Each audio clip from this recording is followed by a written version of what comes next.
Hello everyone. Thermodynamics की series में मेरी ये थर्ड वीडियो है। पिछली वीडियोस में हम heat, temperature, specific heat, molar heat capacity, internal energy जैसी टर्म्स को डिफाइन कर चुके हैं। आज हम बात करेंगे वर्क के बारे में। Work is nothing but a form of energy which is transferred from one body to another via mechanical forces. मतलब इसको हम ऐसे समझ लेते हैं, जैसे हम क्लासिकल मैकेनिक्स के अंदर क्या करते हैं कि कोई भी एक बॉडी ले ली, अगर मैं उसके ऊपर एफ फोर्स लगाती हूँ तो वो बॉडी मूव करने लगती है। सपोज वह पहले R1 पोजीशन पे थी, कुछ टाइम के बाद जब मैंने उसके ऊपर फोर्स लगाई तो यह R2 पोजीशन पे चली गई। इसका मतलब इसके अंदर कुछ ना कुछ डिस्प्लेसमेंट हुई है। सपोज इसकी डिस्प्लेसमेंट मैंने dr ले ली। पहले ये बॉडी क्या थी, रेस्ट पे थी। अब मैंने जब फोर्स लगाई तो ये मोशन मूव करके R2 पोजीशन पे चली गई। कोई भी बॉडी, अगर कोई बॉडी रेस्ट पे है, अगर वो मूव कर रही है तो इसका मतलब उसके अंदर कुछ ना कुछ एनर्जी आई है। जो एनर्जी हमारे इस फोर्स की वजह से इस बॉडी के अंदर आई है, इसी को बोलते हैं हम वर्क डन। यानी वो एनर्जी की फॉर्म जो एक बॉडी से दूसरी बॉडी में वाया फोर्सेस ट्रांसफॉर्म होती है, उसको बोलते हैं हम वर्क डन। यानी इसको हम मेजर करते हैं वर्क इज इक्वल टू कि उसके ऊपर कितनी फोर्स लगाई है और इस फोर्स की वजह से इसके अंदर डिस्प्लेसमेंट कितनी आई है। यहाँ पे मैंने इनके ऊपर वेक्टर्स का सिंबल लगाया है क्योंकि फोर्स और डिस्प्लेसमेंट दोनों ही वेक्टर क्वांटिटीज होती हैं। इसको अगर मैं खोलूँ, इसके डॉट प्रोडक्ट को अगर मैं हटाती हूँ तो इसको ऐसे लिख सकते हैं F D R cos of theta. यहाँ पे जो थीटा है वो एंगल है किस किस के बीच का, कि किस डायरेक्शन में फोर्स लगी है और डिस्प्लेसमेंट किस डायरेक्शन में हुई है। अब इसी चीज़ को हम थर्मोडायनेमिक्स के अंदर यूज़ करते हैं। यानी थर्मोडायनेमिक्स के अंदर भी सेम फॉर्मूला होता है, बट ये इसको हम थोड़ा मॉडिफाई करते हैं। थर्मोडायनेमिक्स के अंदर मोस्टली हम किसके बारे में बात करते हैं कि एक सिस्टम है, गैसियस सिस्टम है, इसके ऊपर मैंने एक पिस्टन लगा रखी है।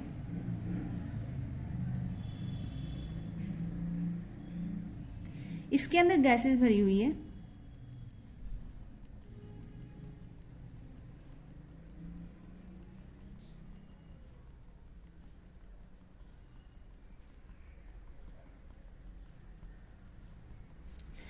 थर्मोडायनेमिक्स के अंदर हम वर्क को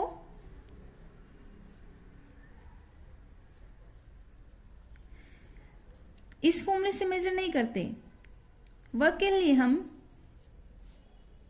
ये वाला फॉर्मूला यूज़ करते हैं। अब हमारा ये वाला फॉर्मूला आता कैसे है, इसको हम ऐसे समझ लेते हैं कि जैसे हमारे पास ये सिस्टम हो गया, इसके अंदर गैसेस है, इसके ऊपर पिस्टन लगा रखी है। सपोज कर लिया कि यहाँ पे जो हाइट है वो h हाइट है और इसका जो पिस्टन का एरिया है, मतलब ये इसका जो सरफेस एरिया है, यहाँ पे a मान लेते हैं। अब क्या हुआ कि ये गैसेस इसके ऊपर क्या लगाएगी, फोर्स लगाएगी। सपोज ये गैसेस इसके ऊपर एफ फोर्स लगा रही है अपवर्ड डायरेक्शन में। अब इस फोर्स की वजह से इस पिस्टन के अंदर कुछ मूवमेंट आएगी ऊपर की साइड। सपोज कर लिया कि जो इसके पिस्टन का जो लेवल है वो डी एच हाइट तक रेज कर गया। अब हम इसको ऐसे लिख सकते हैं वर्क इज इक्वल टू, यहाँ पे इसने फोर्स लगाई है एफ डॉट, डिस्प्लेसमेंट कितनी हुई है ऊपर की डायरेक्शन में डी एच। अगर मैं इसको ऊपर नीचे मल्टीप्लाई और डिवाइड कर देती हूँ एरिया से, तो ये क्या बन जाएगा, फोर्स पर यूनिट एरिया क्या होता है, pressure dot area into height, ये क्या होता है, वॉल्यूम। यहाँ पे हमने क्या लिया है, चेंज इन वॉल्यूम, कि इस सिस्टम की वॉल्यूम के अंदर कितना चेंज आया है। तो थर्मोडायनेमिक्स के अंदर हम जब भी बात करेंगे वर्क की तो हम इस फॉर्मूले के द्वारा मेजर करते हैं। यहाँ पे प्रेशर कांस्टेंट रहता है, यहाँ पे जो प्रेशर दिया गया है वो कांस्टेंट है। अगर प्रेशर कांस्टेंट है तब हम ये वाला फॉर्मूला यूज़ करते हैं, बट अगर प्रेशर कांस्टेंट नहीं है तो हम PdV ये वाला फॉर्मूला यूज़ करते हैं। अब हाँ, आगे हम बात करेंगे इस वाले फॉर्मूले की। आप बहुत बार पढ़ते होंगे work done by the system is taken as positive, work done on the system is taken as negative. How कि किसी भी सिस्टम के द्वारा किया गया काम हम पॉजिटिव ले रहे हैं और किसी भी सिस्टम के ऊपर हो रहा काम हम नेगेटिव ले रहे हैं। कैसे? अब इस सिस्टम को अगर हम कंसिडर करते हैं तो यहाँ पे क्या हुआ है, यहाँ पे इस सिस्टम ने यहाँ पे गैसेस ने इस पिस्टन के ऊपर फोर्स लगाई है जिसकी वजह से डीएच डिस्प्लेसमेंट हुई है ऊपर की तरफ। मतलब हमारा सिस्टम काम कर रहा है इसकी सराउंडिंग्स के ऊपर। अब इसकी वजह से इसके अंदर चेंज आया है डीएच, और हमें पता है कि जो वर्क है वो पी डॉट डी, मतलब यहाँ पे प्रेशर क्या आएगा, पॉजिटिव रहेगा। चेंज इन वॉल्यूम, यानी यहाँ पे चेंज इन वॉल्यूम डिसाइड करेगा कि हमारा वर्क डन पॉजिटिव है या फिर वर्क डन नेगेटिव है। अब चेंज अगर वॉल्यूम का ज़्यादा आएगा यानी पॉजिटिव रहेगा तो वर्क डन पॉजिटिव होगा। अगर चेंज इन वॉल्यूम नेगेटिव आ रहा है तो वर्क डन क्या आएगा, नेगेटिव आएगा। अगर हमारा सिस्टम सराउंडिंग के ऊपर काम कर रहा है तो इसका मतलब ये हमारी सराउंडिंग अपना लेवल बढ़ाएगा, यानी इसकी वॉल्यूम क्या होगी, इंक्रीज होगी। इसका मतलब चेंज इन वॉल्यूम पॉजिटिव आ रहा है ना, तो हम कह सकते हैं कि जब सिस्टम काम करता है तो वहाँ पे वर्क पॉजिटिव लेते हैं। और अगर सिस्टम के ऊपर, मतलब अगर सराउंडिंग क्या करे, फोर्स लगाए हमारे सिस्टम के ऊपर, तो पिस्टन क्या करेगा, पिस्टन क्या करेगी, नीचे की तरफ क्या करेगी, ये मूव करेगी। तो इसका मतलब इसकी वॉल्यूम पहले के मुकाबले क्या हो जाएगी, कम हो जाएगी, यानी चेंज इन वॉल्यूम क्या आ रहा है, नेगेटिव आ रहा है। तो हम कह सकते हैं work done by the system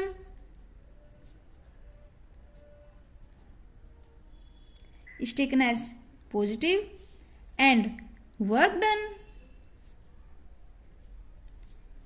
on the system is taken as negative। क्योंकि work done by the system इसमें क्या होता है, वॉल्यूम इंक्रीज करती है और चेंज इन वॉल्यूम पॉजिटिव रहता है, इस वजह से वर्क डन पॉजिटिव आएगा। और work done on the system में क्या होता है कि सराउंडिंग सिस्टम के ऊपर काम करती है और इसकी वॉल्यूम डिक्रीज करती, सिस्टम की वॉल्यूम डिक्रीज करती है, तो चेंज इन वॉल्यूम। वर्क के कॉन्सेप्ट को हम थोड़ा सा और आगे बढ़ाते हैं। मान लीजिए हमें एक प्रोसेस दिया गया है,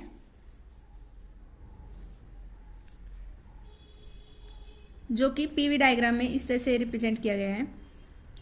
यहाँ पे जो ये लाइन है वो दिखा रही है कि इस प्रोसेस में प्रेशर और वॉल्यूम कैसे चेंज हो रहे हैं। अब हमें निकालना है कि इस प्रोसेस में टोटल वर्क कितना किया गया है। अब हमें पता है कि जो वर्क होता है थर्मोडायनेमिक्स में वो किसके बराबर होता है, P डॉट डी वी। यहाँ पे जो प्रेशर होता है वो कांस्टेंट होता है, परंतु इस प्रोसेस में प्रेशर कांस्टेंट ना होके वेरिएबल है, तो हम ये वाला फॉर्मूला यूज नहीं कर सकते ऐसे। तो हम इसका एरिया कैसे फाइंड आउट करेंगे, सॉरी इसका वर्क हम कैसे फाइंड आउट करेंगे। इसके लिए हम क्या करते हैं कि मान लेते हैं कि इस स्ट्रिप ने, सॉरी इस लाइन ने इस पीवी डायग्राम में एरिया कितना कवर किया है वो कैलकुलेट करते हैं। अब मान लेते हैं इस मैंने टोटल एरिया को छोटी छोटी स्ट्रिप्स में डिवाइड कर लिया और एक छोटी सी स्ट्रिप ले लेते हैं। इस स्ट्रिप में जो प्रेशर है वो लगभग कांस्टेंट है, क्योंकि ये मैंने थोड़े से टाइम के लिए अज्यूम किया है, और इस थोड़े से टाइम में जो सिस्टम का प्रेशर है वो थोड़ा सा ही चेंज हुआ है, यानी उसके अंदर चेंज नेग्लिजिबल है। तो इस प्रोसेस में प्रेशर लगभग कांस्टेंट रहेगा। मान लेते हैं कि इस स्ट्रिप का जो वॉल्यूम चेंज हुआ है वो डीवी ले लेते हैं। तो इस स्ट्रिप का अगर मैं एरिया कैलकुलेट करूं तो इसका एरिया सपोज कर लेते हैं A1 है। A1 इज इक्वल टू, ये एक टाइप से रेक्टेंगल है और रेक्टेंगल का हमें एरिया पता है वो क्या होता है, लेंथ इनटू ब्रेथ। यहाँ पे लेंथ कितनी है इसकी, लेंथ है इसकी P, और ब्रेथ कितनी है इसकी dV। अगर हम इसी तरह इस स्ट्रिप को इस एरिया को छोटे छोटे स्ट्रिप्स में डिवाइड करें और टोटल एरिया को अगर मैं ऐड कर दूं, इन सभी स्ट्रिप्स के एरिया को अगर मैं ऐड कर देती हूं तो हमें क्या मिलेगा, टोटल एरिया। टोटल एरिया किसके बराबर आ जाएगा, इस स्ट्रिप का एरिया प्लस इस स्ट्रिप का एरिया प्लस इस स्ट्रिप का एरिया प्लस इस स्ट्रिप का एरिया, मतलब जितनी भी स्ट्रिप्स हमने कट की है उन सब का एरिया। और मान लेते हैं, मैं उसको मान लेते हैं समीशन P डॉट dv लिख सकती हूँ, क्योंकि ये एक कॉन्टिन्यूस लाइन है या फिर कॉन्टिन्यूस कर्व है, तो इसके एरिया को मैं इंटीग्रेशन से रिप्लेस कर सकती हूँ P डॉट dv। अब हमें पता है P डॉट dv क्या होता है, वर्क होता है, तो हम इसको क्या कह सकते हैं, ये इसका क्या आएगा, टोटल वर्क। तो हम कह सकते हैं कि अगर हमारे पास प्रेशर कांस्टेंट ना होके वेरिएबल दे रखा हो तो वहाँ पे वर्क हम P integration P dot dv इस फॉर्मूले से कैलकुलेट करेंगे, और ये किसके बराबर आएगा, टोटल एरिया ऑफ कर्व। क्योंकि कई बार हम यहाँ पे वर्क के दो फॉर्मूले हो गए कि या तो हम ये यूज कर सकते हैं या फिर ये यूज कर सकते हैं। ये कब यूज करेंगे, जब हमें प्रेशर वॉल्यूम का रिलेशन दे रखा हो तब हम इसको यूज कर सकते हैं। लेकिन अगर हमें ऐसे मान लेते हैं, ये ना हो के एक कॉम्प्लिकेटेड कर्व दे दिया इस तरह से, यहाँ तो ये लाइन है, लाइन के अंदर मैं P और V का रिलेशन निकाल सकती हूँ, बट अगर मेरे पास ये वाला कर्व दे रखा है, ये तो बहुत ही कॉम्प्लिकेटेड है, तो यहाँ पे मैं P और V का रिलेशन मतलब इतना आसानी से नहीं निकाल सकती, तो मैं इसका एरिया तो कैलकुलेट कर सकती हूँ ना। तो हम क्या करेंगे, इस कर्व के अंदर कितना एरिया है वो क्या आ जाएगा, इसके वर्क डन के बराबर। तो हमें बस यही करना है कि अगर हमें रिलेशन दे रखा हो तो ये वाला फॉर्मूला यूज कर लेंगे, अगर हमें मतलब एरिया फाइंड आउट कर सकते हो तो हम ये वाला फॉर्मूला यूज कर सकते हैं वर्क के लिए। इस कॉन्सेप्ट को हम थोड़ा सा और कॉम्प्लिकेटेड करते हैं। मान लेते हैं हमें एक साइक्लिक प्रोसेस दिया गया है। साइक्लिक प्रोसेस मतलब वो प्रोसेसेस जो कुछ टाइम के बाद अपनी इनिशियल पोजीशन को अचीव कर लेते हैं, उस प्रोसेस को बोलते हैं हम साइक्लिक प्रोसेस। मान लेते हैं हमें एक साइक्लिक प्रोसेस दिया गया है, ये इसकी इनिशियल पोजीशन है, यानी ये प्रोसेस ए पोजीशन से स्टार्ट हुआ, फिर ये बी पे गया, फिर ये सी पे गया और सी से फिर ये वापस ए पे आया। अब हमें निकालना है इस प्रोसेस का एरिया, इस प्रोसेस में इस सिस्टम ने कितना वर्क किया है। अब हमें निकालना है इसका टोटल वर्क। अब हमने अभी किया था कि अगर हमें एक कर्व दे रखा है या लाइंस दे रखी है तो उसका एरिया किसके फॉर्मूले के द्वारा रिप्रेजेंट करते हैं, P dv। अब मैंने यहाँ पे एक सर्कल यूज किया है, ये इसलिए यूज किया है क्योंकि हमें प्रोसेस जो दिया गया है वो साइक्लिक प्रोसेस है, और साइक्लिक प्रोसेस में हम इंटीग्रेशन को ऐसे लिखते हैं। अब ये किसके बराबर आएगा, integration of line P AB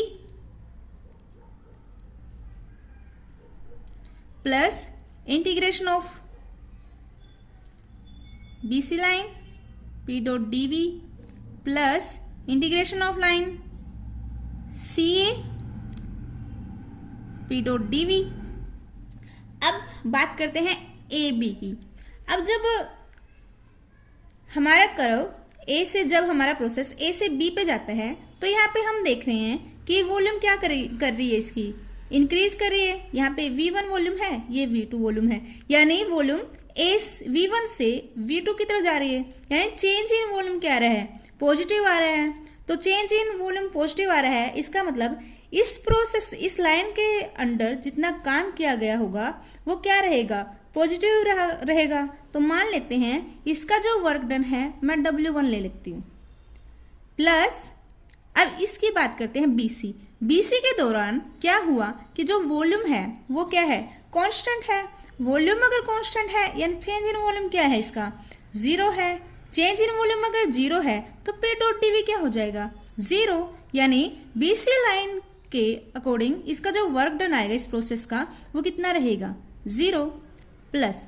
अब बात करते हैं CA, यानी जब हमारा पोजीशन C से A की तरफ आ रहा था, यहाँ पे जो वॉल्यूम है V2 से V1 में चेंज हो रही थी। अगर वॉल्यूम V2 से V1 में चेंज हो रही है यानी वॉल्यूम के अंदर क्या आ रहा है, डिक्रीज आ रहा है, यानी वॉल्यूम इसकी क्या हो रही है, डिक्रीज हो रही है। इसका मतलब क्या आएगा, work is done on the system, यानी तो ये नेगेटिव लेना पड़ेगा क्योंकि इसका अमाउंट डिफरेंट आएगा, इसलिए इसको मैं मान लेती हूँ W2। W1 इसको मैं ऐसे लिख सकती हूँ W1 माइनस W2। अब यहाँ पे W1 कौन सा काम है, जब प्रोसेस ए से बी गया। अब हम लोगों को पता है कि यहाँ से हम लोगों ने अभी निकाला था कि total work of a line is equal to area under that curve. अब यहाँ पे इस लाइन का एरिया कितना आएगा, यह आएगा ना, यानी एरिया अंडर W1 क्या है, एरिया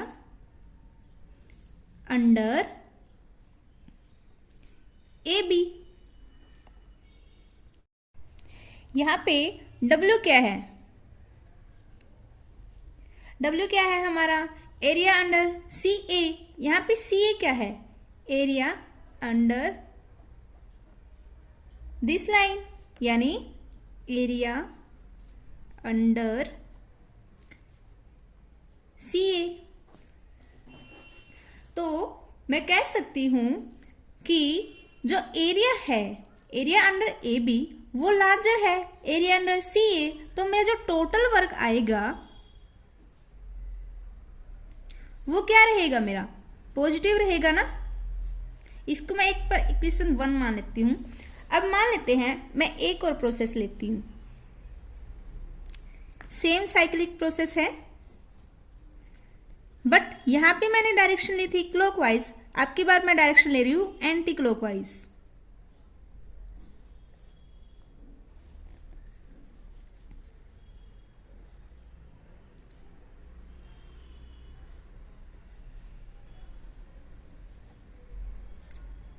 पहले मेरा जो प्रोसेस था, पहले ए से बी, बी से सी, सी से ए था। अब की बार जो प्रोसेस है वो है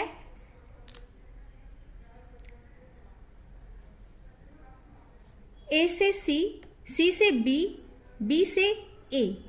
अब यहाँ पे देखते हैं कि हमारे काम में कुछ फर्क पड़ेगा या नहीं पड़ेगा। तो टोटल एरिया किसके, सॉरी टोटल वर्क किसके बराबर आ जाएगा, is equal to integration area under A C plus work of C B plus work of B A. अब यहाँ पे ए से सी गया, यहाँ पे वॉल्यूम V1 है, यहाँ पे वॉल्यूम V2 है। यहाँ पे वॉल्यूम V2 वो ग्रेटर है V1 से, यानी चेंज इन वॉल्यूम क्या रहेगा, पॉजिटिव। यानी इस प्रोसेस में जब मेरा सिस्टम ए से सी जा रहा है तो इस प्रोसेस में जो वर्क है वो सिस्टम के द्वारा किया गया है, तो work is done by the system is always taken as positive. तो सपोज कर लेती हूँ, इसको मैं W1 मान लेती हूँ, प्लस अब जब सिस्टम C से B, यानी जो प्रोसेस है मेरा जब C से B जा रहा है तो यहाँ पे वॉल्यूम में चेंज कितना है, 0 है। तो इसके द्वारा जो किया गया काम है वो 0 ले लेती हूँ। प्लस जब सिस्टम B से A आ रहा है तो यहाँ पे जो काम है क्या रहेगा, नेगेटिव रहेगा। नेगेटिव क्यों रहेगा, क्योंकि यहाँ पे जो वॉल्यूम है वो चेंज हो रही है V2 से V1, यानी चेंज इन वॉल्यूम क्या आ रहा है, नेगेटिव आ रहा है। तो इसका मतलब मेरा जो वर्क रहेगा वो नेगेटिव आएगा। मान लेते हैं ये है -W2। माइनस साइन इसलिए लिया है क्योंकि चेंज इन वॉल्यूम क्या है, नेगेटिव है, और work is done on the system है, तो इसलिए मैंने इसको नेगेटिव लिया है। और ये बात मैंने इसलिए आप लोगों को पहले बताई थी क्योंकि हर चीज़ का ध्यान रखना पड़ेगा। W1 minus W2। अब यहाँ पे जो W1 है, W1 क्या है कि जब प्रोसेस A से C जा रहा है तो उसके दौरान किया गया कार्य। अब ये जो कार्य है वो किसके बराबर आएगा, total area under this line, यानी इस लाइन यानी A से C के अंदर जितना एरिया आएगा वो क्या आएगा, हमारा W1, यानी area under AC minus W2 क्या है, W2 है एरिया अंडर BA।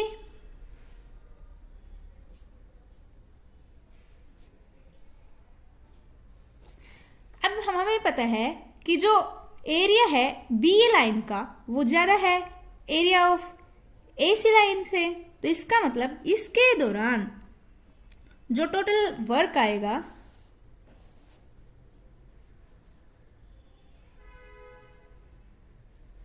वो किसके बराबर आएगा? Total work is equal to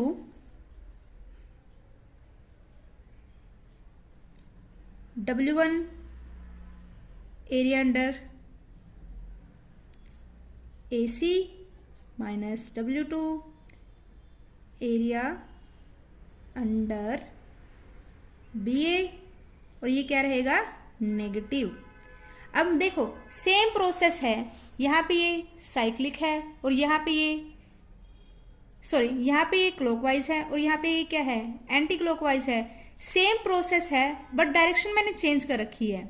तो हमारा क्लॉकवाइज पे वर्क आ रहा है पॉजिटिव, एंटी क्लॉकवाइज में जो वर्क आ रहा है वो आ रहा है नेगेटिव। तो हम कह सकते हैं कि जब मेरा साइकिल क्लॉकवाइज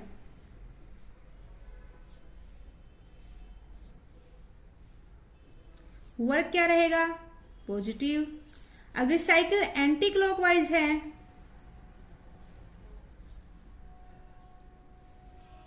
तो वर्क क्या रहेगा? नेगेटिव। ये पॉइंट आपको याद रखना है क्योंकि इसी पे गेट 2003 में एक प्रॉब्लम पूछी गई थी। गेट की ये जो प्रॉब्लम है वो क्या थी? ए piston containing an ideal gas is originally in state X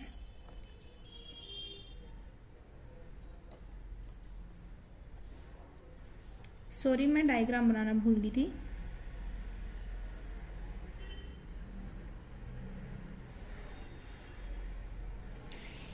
A piston containing an ideal gas is originally in state X. The gas is taken a thermal cycle XYX, यानी वो X से Y पे गई, Y से फिर X पे गई, यानी cycle is clockwise. The work is done by the gas is positive if the direction of thermal cycle is. इसने ये पूछ रखा है कि अगर मेरे पास ये प्रोसेस दे रखा है तो इस प्रोसेस में वो वर्क पॉजिटिव कब होगा। अब हमें डायरेक्शन बतानी है कि वर्क पॉजिटिव कब आएगा। अगर आप लोगों ने थ्योरी अच्छे से कर रखी होगी तो आप इसको बिना कैलकुलेट किए ही इसका आंसर बता सकते हैं, क्योंकि हम लोगों ने अभी पढ़ा था कि work is if cycle is clockwise then work done is positive, if cycle is anti clockwise then work done is negative. तो हमारे ऑप्शंस थे clockwise, anti clockwise, neither clockwise nor counter clockwise, clockwise from XY and counter clockwise from Y to X। तो हमें पता है कि work done is positive in a cyclic process if cycle is clockwise. तो इसका answer रहता है A।